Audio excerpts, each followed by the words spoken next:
Hi, Tenor Sax. This is Mr. Y, obviously. I'm going to do a little tutorial here on Sound Innovations book number 49. This is the quiz that we have in B-flat major, I believe.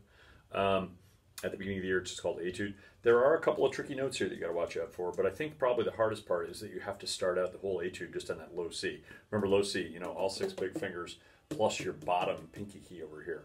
And also remember my tips for getting low notes on the sax. Number 1, take a little bit more mouthpiece in your mouth, just a little teeny bit more mouthpiece in your mouth. Number 2, drop your jaw, kind of like you're yawning in class, but you don't want your teacher to know, so you're trying to keep your lip shut. If you drop that jaw way down, that's what you're shooting for there, on the low C.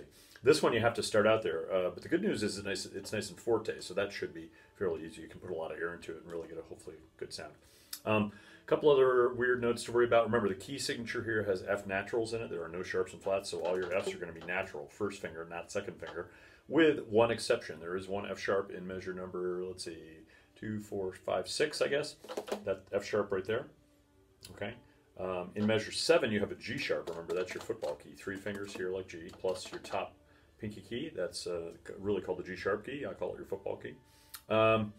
There's a D sharp, sorry, there's a C sharp in measure 10, which is, remember, no fingers at all in the sax. And the trick there is you have to come from a D to a C sharp, back to a D. So it's a lot of fingers to move, but it is no fingers, of course. Then we have another G sharp coming up later, and I think that's it in terms of weird notes. Rhythmically, not too bad. I don't think you'll find this one too bad. Mostly eighth notes and quarter notes. Last couple of measures, you have the 1 and a 2, 3, 4, 1 and 2 and 3 and a 4 and 1. That's a little tricky, I guess, but not really too much. The other thing, of course, is dynamics. There's lots of dynamics here to worry about. Forte, then mezzo piano, then crescendo up to double forte, etc. So just keep an eye on that. I'm going to play it right at the beginning. Remember, when you do the quizzes, you can do them as fast or slow as you want, and you can find your first note. So that's C. Okay, here we go.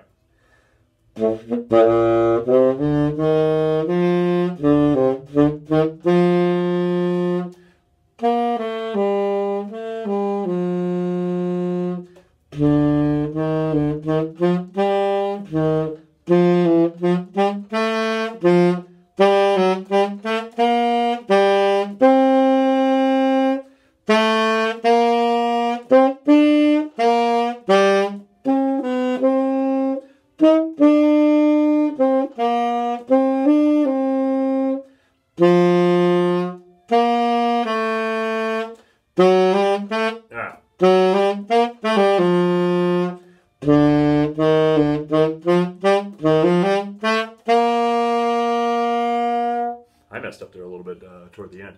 Let me just play it, the last phrase. I'm going to play it from mezzo forte on the last line after the breath mark.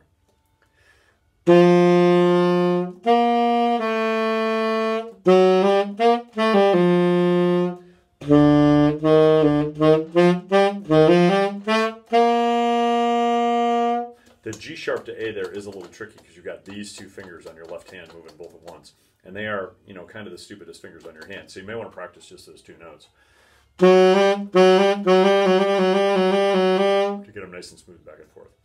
Other than that, not too much of a problem here, really, I don't think. So good luck with it. Thanks.